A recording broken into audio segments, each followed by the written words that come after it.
क्या शक्ल होगी एसटी रिजर्वेशन की? अगर पहाड़ी कबीला को एसटी मिलता है तो क्या एसटी मिलने के बाद उनको सियासी रिजर्वेशन भी मिलेगी? और अगर ऐसा होता है तो क्या ये काबिल कबूल होगा गुज्जर बकरवाल समुदाय को?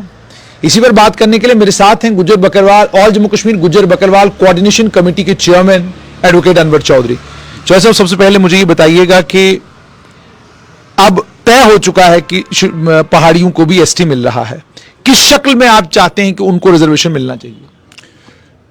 आपने कहा तय हो चुका है, मेरे ख्याल में तय नहीं हो चुका है, क्योंकि अगर तय हुआ होता तो जो लिस्ट बनाई गई है, जो एनलिस्ट किए गए हैं इश्यूज पार्लियामेंट में आइंदा इजलास के दौरान, उसमें वो होता। ऐसा नहीं है।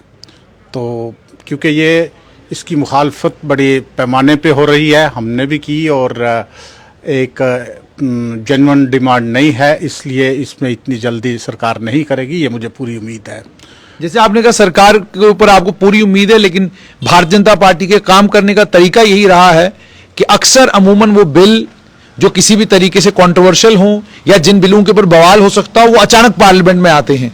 तो हो सकता है ये बिल भी अचानक आ जाए। अभी तो उस लिस्ट में नहीं, आपने दुरुस्त कहा इस पे, तो उसके बाद ऑर्डिनेंस भी ला सकते हैं, बहुत से रास्ते हैं, लेकिन ऐसा होगा नहीं। मुझे पूरी उम्मीद है अगर ऐसा होता है तो वो जिस तरह से हम संघर्ष कर रहे हैं, हम अपना संघर्ष जारी रखेंगे, क्योंकि किसी भी तरीके सो कॉल्ड पहाड़ीज इसके मुस्तहिक नहीं है, और ये गैर आइनी होगा अगर ऐसे सरकार करती है, और आइन के खिलाफ जो भी चीज़ होगी उसके खिलाफ हम लड़ेंगे। जैसे आपने कहा आइन के खिलाफ होगा, लेकिन वहीं पर एक बड़ा गुज्जर बकरवालों में बड़े सारे ऐसे लोग हैं जिन्होंने पिछले दिनों, आपको याद होगा, केंद्रीय गृह मंत्री से मुलाकात की। उस मुलाकात के बाद वो लोग वापस आए, उन्होंने कहा जी हम सेटिस्फाइड हैं, ठीक है, हमारी मुलाकात हो गई, उन्होंने हमें आश्वासन दिया है, उन्होंने कहा भाई आपके 10% को हम नहीं छेड़ेंगे, उसके अलावा हम दे देंगे। ये सोच अपनी अपनी होती है। अब ये भी देखना है कि कौन से लोग गए थे, आया उन्हें इश्यूज का कोई वाकफियत भी थी। अब जो लोग गए थे, मेरे ख्याल में, अब देखो तालिब को इश्यूज का कुछ नॉलेज है, लेकिन वो गए ही नहीं थे, वो तो थे ही नहीं वहां पर, उन्हें बुलाया नहीं गया। इसीलिए नहीं बुलाया गया कि जो लोग इश्यूज को अच्छी तरह जानते थे उन लोगों को नहीं बुलाया गया, जो इश्यूज को अच्छी तरह नहीं जानते थे, और ये उनको ये सेटिस्फाई कर दिया कि आप में से वो काटा नहीं जाएगा, यानी आपका कोटा नहीं काटा जाएगा। भाई कोटा किस चीज का? आप बुनियादी चीज देखिए कि बुनियादी तौर पे आया वो डिजर्व करते हैं नहीं करते। जीडी शर्मा की जो रिपोर्ट है सरासर गलत है। उस रिपोर्ट को कालदम करार देना चाहिए, उसे रोल बैक करना चाहिए सरकार को, और एक नया कमीशन कॉन्स्टिट्यूट करना चाहिए। अब देखिए, कहा कि ये एक एथनिक ग्रुप है। एथनिक ग्रुप कैसे हो गया जिसमें कितने रिलीजन्स हैं और कितनी कास्ट्स हैं, तो वो किस तरह से उनकी एथनिसिटी आप किस तरह से यानी जस्टिफाई करते हैं? तो ये बिल्कुल गलत है। ऐसा किया गया तो हमारा संघर्ष अभी भी जारी है, हम जारी रखेंगे। और जो लोग गए वो भी हमसे मिले, उन्होंने कहा हम भी सेटिस्फाई नहीं थे, लेकिन कोई स्टेटमेंट अपनी तरफ से बना के दे दी गई है या कुछ कि हम सेटिस्फाई हो गए। हम सेटिस्फाई नहीं है, हम पीछे हटते हैं, आप लोग संघर्ष कीजिए। अच्छा, उन्होंने कहा। तो ये जो बाकी बुजुर्ग हैं सारे, जो गुज्जर बकरवाल लीडरशिप है सारी की सारी, क्या वो यूनानिमस और यूनाइटेड है इस बात के ऊपर? क्योंकि पिछले दिनों ये भी सुनने को आया कि जी नौजवान चले गए, उन्होंने वहां पर जाकर बातचीत की, उन्होंने हमसे मशवरा नहीं किया, हमसे मशवरा किए बगैर गए, हमारी खिल्ली उड़ाई, हमारा मजाक उड़ाया, ये सारी चीजें भी कही गई। तो क्या वो सारी लीडरशिप अब यूनानिमस है इन नौजवानों के साथ? देखिए, वो लीडरशिप जो ट्रेडिशनल लीडरशिप है, जो चुनाव की लीडरशिप है, जो मिनिस्टीरियल लीडरशिप है, वो इसमें ज्यादा अमल दखल नहीं कर रही है, ना उसने किया, क्योंकि उनके पॉलिटिकल इंटरेस्ट हो सकते हैं, उनकी सियासी मजबूरियां हो सकती हैं। लेकिन जो पढ़ा लिखा तबका है, जो जेन्युइन यानी इश्यूज को जानते हैं इस कम्युनिटी के, गुज्जर बकरवाल कम्युनिटी के, वो तो समझते हैं ना तमाम तर इश्यूज को, जैसे नौजवान आज का समझता है, पढ़ा लिखा नौजवान समझता है। तो वो इसके हक में नहीं है।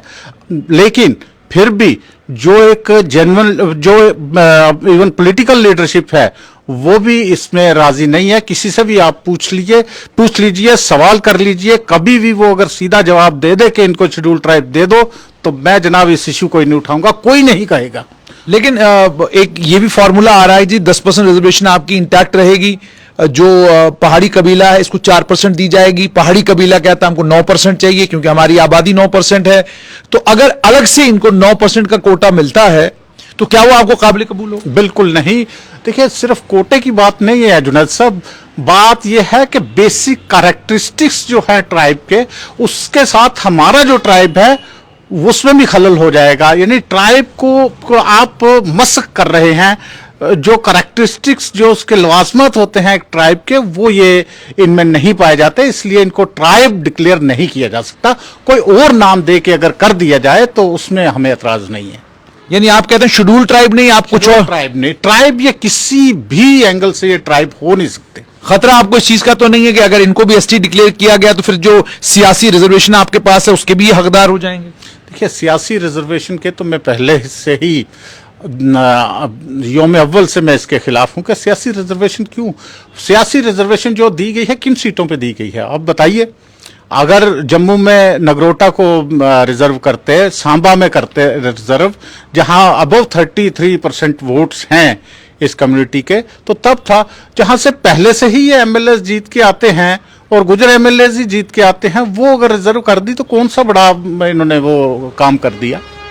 यानी आप ये कह रहे हैं कि जो रिजर्वेशन का जो क्राइटेरिया रहा है और जिस तरीके से रिजर्वेशन भी की गई है वो भी आप मानते हैं सही? एक धोखा है, वो भी एक धोखा है, क्योंकि वहां से तो हमारे लोग जो है, हमारे नुमाइंदे, ये जो ट्रेडिशनल लीडर्स हैं जिन्हें मैंने मिनिस्ट्रियल लीडर्स कहा, वो तो पहले से ही उन कंस्टिट्यूएंसी से जीत के आते हैं।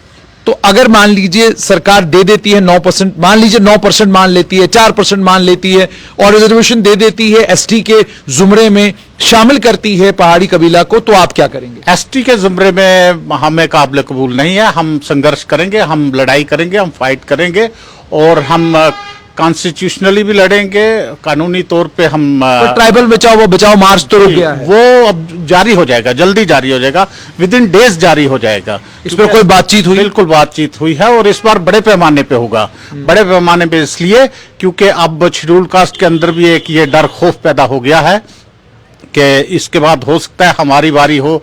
जिस तरह से लोगों को उकसाया गया और इनोसेंट बकरवाल, गुजर बकरवालों को उकसाया गया कि बकरवाल जो हैं वो अलग होना चाहते हैं, कुछ लोगों को उकसाया। बिल्कुल, बीजेपी के लीडर हारून चौधरी ने हमसे बातचीत की, उन्होंने कहा जी कि 5% बकरवालों को अलग कर दो, 5% गुजरों को अलग कर दो, क्योंकि गुजर जो हैं वो हमारे माल मवेशियों का, हमारे कुत्ते का, हमारी चीजों का इस्तेमाल करते हैं और खुद को क्या कहते हैं, पसमानदा बताते हैं। नहीं, ऐसी बात नहीं है, बल्कि उससे हम अपना जो हमारा जो ट्रेडिशन है, हमारी जो शनाख्त है, वो चीज़ हम बताते हैं।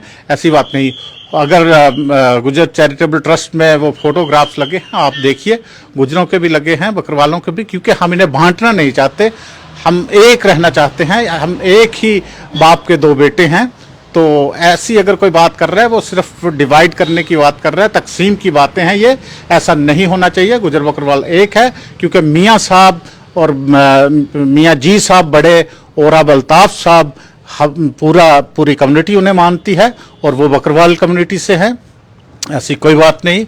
और मैं तो चाहता हूँ कि ये उन पे छोड़ देना चाहिए, उस फैमिली पे छोड़ देना चाहिए कि वो क्या फैसला करते हैं। एक जिरगा उनकी मौजूदगी में होना चाहिए, ये मेरी सोच है, क्योंकि वो बहुत सी, उन्होंने इस कम्युनिटी के लिए जम्मू कश्मीर के अंदर बहुत कुछ किया हुआ है और उनको बड़ा बना के हमें, उनको मुकद्दम बना के हमें अपना जो एक डिवीजन क्रिएट करने की कोशिश की जा रही है, उनके सामने जाना चाहिए कि प्रिवेल अपन करें लोगों पे कि इस तरह से डिवाइड मत हो, किसी साजिश का आप शिकार मत हो। बहुत बहुत शुक्रिया। तो आपने सुन लिया साफ तौर पर गुजर बकरवाल कबीला से ताल्लुक रखने वाले एडवोकेट अनवर चौधरी का ये कहना और ये मानना है कि गुजर बकरवाल समुदाय एक है, लड़ाई मिलकर लड़ेंगे, लेकिन अगर कोई भी डाइल्यूशन एसटी में हुई तो हम आंदोलन करेंगे, सड़कों पर उतरेंगे। और अब इस बार जब ये आंदोलन होगा तो ये बड़े पैमाने पर होगा। पैदल मार्च जरूर रुक गया, लेकिन उसका कतई भी ये मतलब नहीं है कि हमने अपनी 10% रिजर्वेशन में, या जो रिजर्वेशन ऑलरेडी एसटी में मिली हुई है, हमने इसको छोड़ रखा है। दूसरी अहम बात उन्होंने कही कि अगर आपने रिजर्वेशन देनी है, आप किसी भी कोटे में दीजिए, लेकिन एसटी में अगर आप देंगे तो हम इसकी मुखालफत करेंगे।